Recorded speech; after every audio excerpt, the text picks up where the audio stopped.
Merci Madame la maire. Les propos de Madame Garnier commençaient bien par des remerciements en direction des agents du CCAS, de Abassia Hakem, ma collègue, et je m'y associe bien évidemment. Cela aurait pu, peut-être dû s'arrêter là, parce que effectivement, Madame Garnier, nous avons une différence de conception de ce que doit être la lutte contre les inégalités. Lorsque vous prônez la charité, nous prônons la solidarité. Et effectivement, on reconnaît bien là cette bonne vieille droite lorsque vous prônez la défense sur la taxe Zuckman. Rappelons de quoi nous parlons. Nous parlons d'une taxe qui devait concerner 1800 foyers ultra riches, 1800 foyers dans le pays pour 20 milliards de recettes supplémentaires. Donc oui, aujourd'hui, la priorité de Madame Garnier, lorsque l'on évoque le rapport du CCAS, c'est de prendre la défense de cette minorité d'ultra-riches. Et vous le savez, la fuite de capitaux au Royaume-Uni n'est pas liée à la question de la fiscalité, elle est liée à plein d'autres choses, y compris des questions géopolitiques, y compris liées par exemple au Brexit. Et donc nous ne pouvons pas évidemment tout mélanger. Et puis ensuite, Madame Garnier, vous entendre défendre la nuit du bien commun, effectivement pilotée en sous-main par Monsieur Stérin. Monsieur Stérin, dont le beau journal L'Humanité, que vous devriez peut-être lire un petit peu plus, ça vous changerait du Figaro, a révélé que derrière, effectivement, ce monsieur Stérin, il y a tout un projet politique qui vise au ralliement de la droite et de l'extrême droite pour leur permettre d'arriver au pouvoir avec des idées mortifères, cassant en cela ce qui est justement le barrage républicain qui nous a toujours rassemblés, Madame Garnier, et qui a toujours fait la différence entre ce qui est la République et ne l'est pas. Vous entendre défendre ce monsieur et cette nuit du bien commun me rend bien triste. D'autant plus qu'en termes de patriotes, de pacotille, monsieur Stérin, quand même, on est là sur un symbole. Il est en Belgique, il est exilé fiscal en Belgique. Madame Garnier, je ne crois pas que ce soit pour l'amour des frites.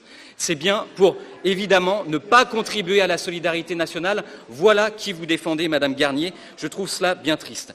Et enfin, Madame Garnier, évidemment qu'il nous faut condamner toutes les violences, notamment dans le cadre des manifestations démocratiques dans notre pays. Moi, je suis de cette gauche qui n'a pas peur de condamner tous les types de violences parce qu'effectivement, en République, effectivement, en démocratie, les oppositions doivent se manifester de manière pacifique. Mais en la matière, pas de deux poids, deux mesures. Je ne vous entends que très peu, voire pas du tout, sur les violences de l'extrême droite. Les actualités des dernières semaines attestent de ces violences qui se multiplient partout dans le pays. J'étais encore il y a quelques jours au tribunal judiciaire de Nantes pour une personne qui a attaqué là la maire de Nantes, là des associations religieuses musulmanes, là le Parti communiste français avec des propos racistes. Il y a quelques semaines, j'ai des camarades à Alès qui ont vécu une descente de petits nervis fascistes d'extrême droite venus casser du communisme.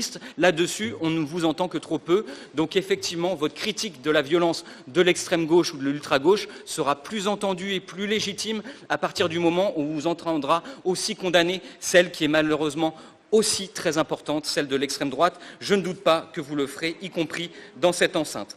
Pour en revenir effectivement à ce rapport du CCAS, les collègues l'ont dit, loin de vouloir quelques remises en question de son CCAS, la ville de Nantes souligne au contraire l'importance de l'ensemble de ses missions dirigées envers les jeunes, les seniors, les familles monoparentales, les réfugiés, ainsi que toutes celles et ceux qui, à un moment de leur vie, ressentent le besoin de faire appel à la solidarité municipale, solidarité qui parfois est amenée à pallier les défaillances de l'État sur l'hébergement d'urgence. Par exemple, je m'y arrête 2 petites secondes parce que sur l'hébergement d'urgence, il faut tout de même le dire, la ville de Nantes, comme à l'échelle de la métropole, se mobilise bien au-delà de ses compétences qui sont celles de la collectivité pour le financement de tout ou partie de 1600 places d'hébergement. Nous souhaiterions là aussi que l'État soit à nos côtés.